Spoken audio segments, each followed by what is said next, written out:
लाडोबा, लाडोबा, लाडोबा इकडे ये लवकर। हाँ माँ। हे बघ, मैंने नामकरण के कार्ड के सैंपल छपवाने के लिए दिए। कैसा है? सबको बहुत पसंद आए। मैंने जिसको भी दिखाया वो इसकी तारीफ कर रहा है। कैसे है? माँ तू इस चीज के पीछे क्यों पड़ गई है? कौन सी बात है जो तुझे समझ नहीं आ रही? मैं अभी बाबू के नामकरण का फंक्शन तब तक नहीं करना चाहता जब तक ज्योति के घर में सब कुछ ठीक ना हो जाए। कौन सी भाषा में समझाऊं तुझे? हम नामकरण नहीं करेंगे तो नहीं करेंगे, बस। बस तुझे ज्योति की परवाह है ना? पता है लाडोबा, तू पहले ना ऊंची आवाज में बात तक नहीं करता था मुझसे, और जब से ये ज्योति आई है ना, मेरी हर बात के खिलाफ जाता है। तुझे उसकी इतनी बड़ी है कि अपनी माँ की खुशी दिखाई नहीं देती, उसकी आंख में आंसू दिखाई नहीं देते।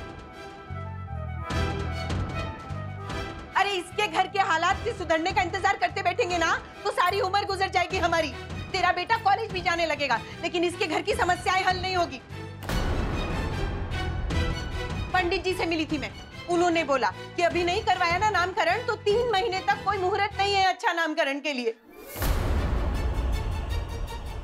तेरे और तेरे बेटे की भलाई के लिए ही करती हूँ मैं ये सब कुछ। सोचा तेरा थोड़ा सा काम बांट लूं, लेकिन नहीं। पण मी विसरले होते कि आजकल भलाई का जमाना नहीं है। जब बेटा माँ का ही नहीं रहा तो आगे क्या कर सकते? दे मला, फाड़ून टाकते मी। तुझे बस अपनी बीवी की परवाह है। लोगों में हमारी कितनी बदनामी होगी उसकी कोई परवाह नहीं है। सबको मैंने पहले से फोन करके बता दिया कि मैं कार्ड बांटने आ रही हूँ, लेकिन नहीं, तेरी खुशी इसी में है ना, फाड़ून टाकते मी। माँ मत फाड़िए इसे। ज्योति फाड़ लेने दो यार, हर बार फिजूल की जिद पूरी नहीं हो सकती। जानती हो ना हम नामकरण नहीं कर सकते अभी। क्यों नहीं कर सकते सिद्धार्थ? अगर माँ का इतना मन है तो कर लेते हैं ना। कितनी इच्छा है उन्हें अपने पोते के नामकरण करने के लिए। पर ज्योति, सिद्धार्थ, माँ ने सबको इन्फॉर्म भी कर दिया कि वो कार्ड बांटने आ रही है, और अगर अब नहीं किया तो माँ की बहुत इंसल्ट होगी,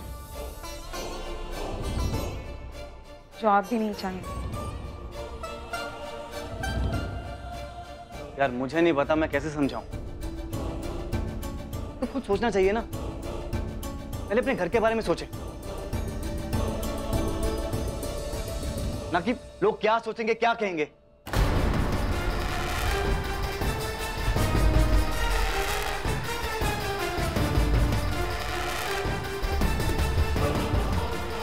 छोटी छोटी बात मनवाने के लिए ज्योति का सहारा लेना पड़ेगा मुझे। मैं कह रही हूँ नामकरण के लिए तो नहीं, लेकिन ये ज्योति समझाएगी तो होगा नामकरण।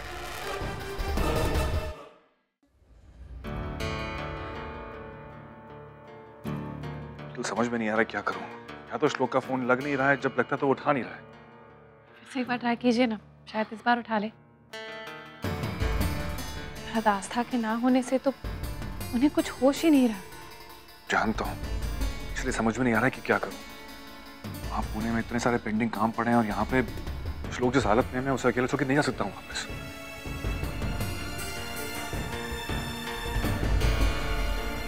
नहीं लग रहा है उसका फोन फिर से। मैं एक काम करता हूँ, मंदिर जाके देखता हूँ, वो आई एम श्योर वहीं पर होगा। मैं भी आपके साथ चलती हूँ। नहीं नहीं, तुम यहीं वेट करो, मैं जाके आता हूँ। कुछ भी हो मैं उसे वापस लेकर के आऊंगा। मैं उसे इस हालत में अकेला नहीं छोड़ सकता हूँ। जी, हम उन्हें साथ में पुणे लेके जाएंगे, और अगर वो ना माने ना तो फिर कुछ दिनों के लिए हम भी यहीं रुक जाएंगे। ताई का फोन। हाँ ताई बोलो। दादा कैसे हैं आप? हाँ मैं तो ठीक हूँ, तू बता, तू कुछ परेशान लग रही है? नहीं दादा, ऐसी कोई बात नहीं, बस यही पूछना था आप लोग पुणे वापस कब आ रहे हैं? ताई इस वक्त तो कहना बहुत ही मुश्किल है। क्यों, क्या हुआ? देखिए ना दादा, जल्दी आने की कोशिश कीजिए ना। हम लोग सोच रहे थे कि बेटे का नामकरण रखें। ठीक है, कोशिश करता हूँ, लेकिन इस वक्त मैं थोड़ा जल्दी में हूँ, तुझे बाद में फोन करता हूँ। Okay bye. मैं आता हूँ। जी।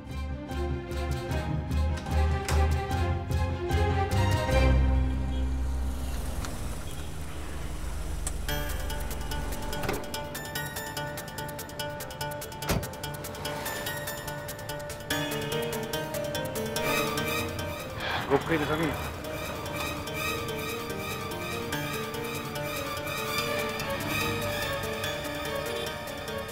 फोन क्यों नहीं उठा रहा है?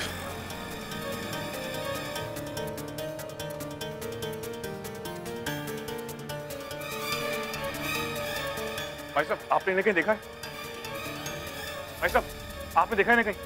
ये हाँ, देखा नहीं से मंदिर में एक लड़की को छेड़ रहा था। क्या यहाँ देखा था आपने? अरे भाई साहब देखा था, तभी इतना डिटेल में बता रहा हूँ। जबरदस्ती एक लड़की को अपना बीवी बता रहा था। अब बताइए, कोई लड़की अपने पति को पहचानने से इनकार कैसे कर सकती है? फिर क्या, हमने मिल के धोया उसे, यहीं कहीं पड़ा था बेहोश होकर। अब कहाँ है वो? अब क्या है मुझे क्या पता, ऐसे घटिया आदमी को तो मीर से बहुत तो भाई हो मेरा। अरे थोड़ा थोड़ा पता नहीं कहाँ खाता था लड़ाई करने के लिए मंदिर में। जाओ जाओ इनसे, मुझे नहीं पता, जाओ यहाँ से। श्लोक! श्लोक को खिलाना नहीं छोड़ना चाहिए। पता नहीं किस हाल में होगा, कहाँ होगा।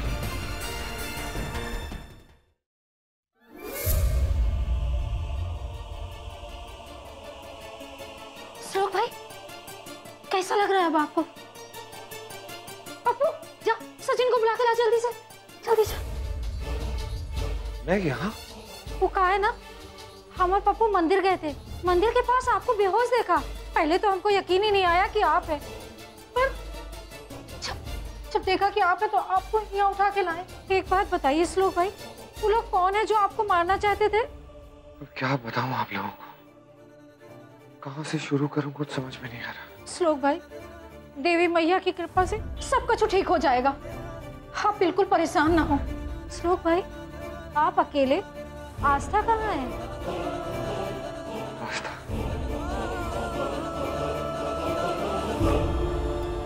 भाभी,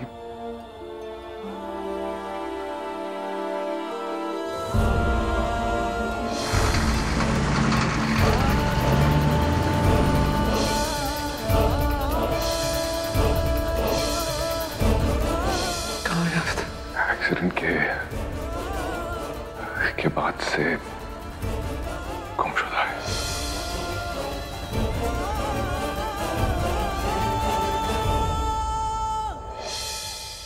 और आज मैं मंदिर में आस्था से मिला भी, मैंने उससे बात करने की कोशिश भी की, लेकिन मेरे समझ में नहीं आया, उसने मुझे पहचाना ही नहीं। वो तो ऐसे बिहेव कर रही थी जैसे वो जानती ही नहीं है कि मैं हूं कौन। उसने मुझे नहीं पहचाना।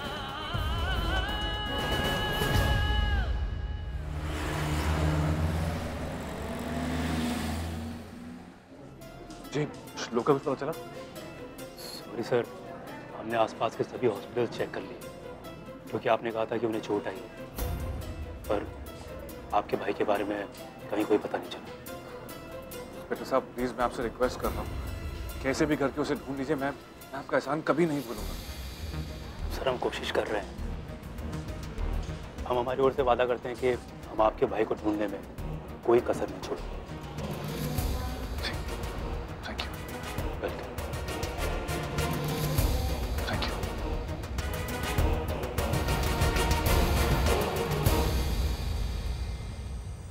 उसने साफ इनकार कर दिया कि वो मुझे जानती ही नहीं। अपने श्लोक को नहीं जानती। मैंने ये बात दादा को बताना चाहिए, लेकिन उन्होंने मेरी बात पे विश्वास ही नहीं किया। श्लोक भाई, कोई तो होगा आस्था वाली बात पे विश्वास करेगा। हाँ है,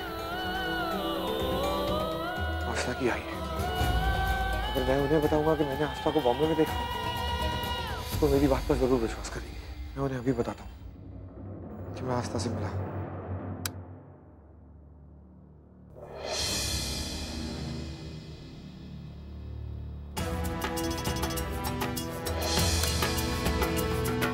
तुम मुझे नहीं पहचान रही हो?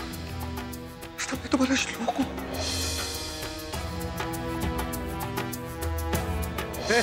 क्या कर रहे थे? मैडम का हाथ छोड़। देखिए, मैं अपनी बीवी से बात कर रहा हूँ।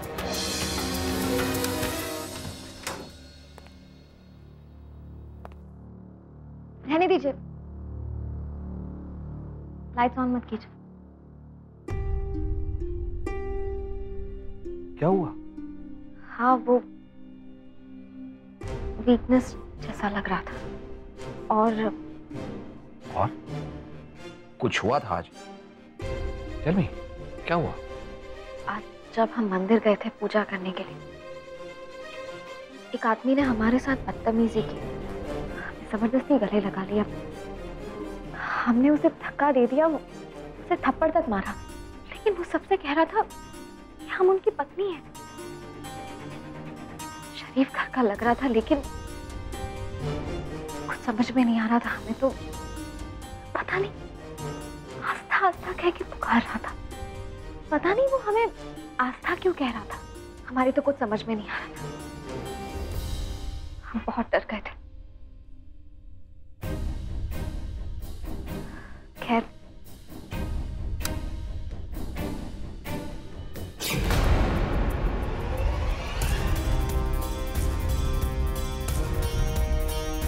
इसका मतलब श्लोक वापस आ ही गया। इसी दिन का इंतजार कर रहे थे हम कि वो कब हमारी जिंदगी में दोबारा दस्तक दे। जिस तरह से वो हमारे साथ पेश आया, अब हम दिखाएंगे उसे। सब कुछ छीन लेंगे हम उससे। उसे तड़पता हुआ देखकर बहुत सुकून मिलेगा हमें, क्योंकि उसकी आस्था अब हमारी है। क्या बात है, आप किस सोच में डूबे हुए? यही कि वो आदमी कौन हो सकता है जिसने आपसे बदतमीजी करने की हिम्मत की, और फिर आपने क्या किया? क्या करते हैं?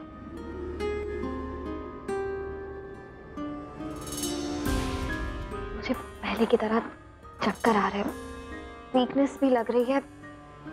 जब से उस आदमी ने हमारे साथ बदतमीजी की है, हमारे दिमाग से वो जा ही नहीं रहा है। मेरा मन बहुत बेचैन हो रहा है। ना चाहते हुए भी हम बस उसी के बारे में सोच रहे हैं। कुछ समझ में नहीं आ रहा हमारे, हम क्या करें?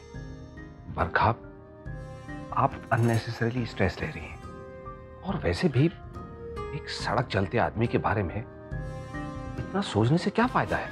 इसी वजह से आपकी तबीयत खराब हो रही है। आप 1 मिनट रुकिए।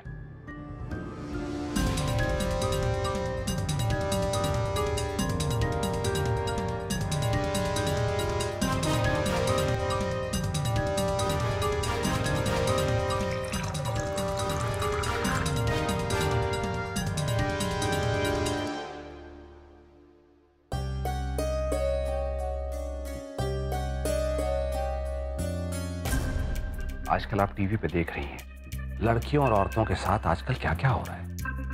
हमें आपकी फिक्र लगी रहती है। हम आपसे कहते हैं कि आप अकेले बाहर मत जाइए।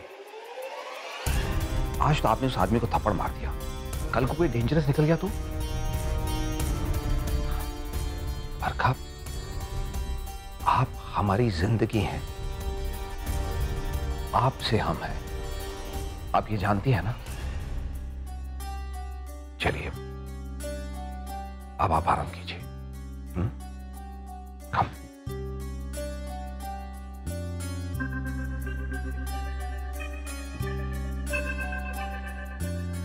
अब आप रेस्ट करिए।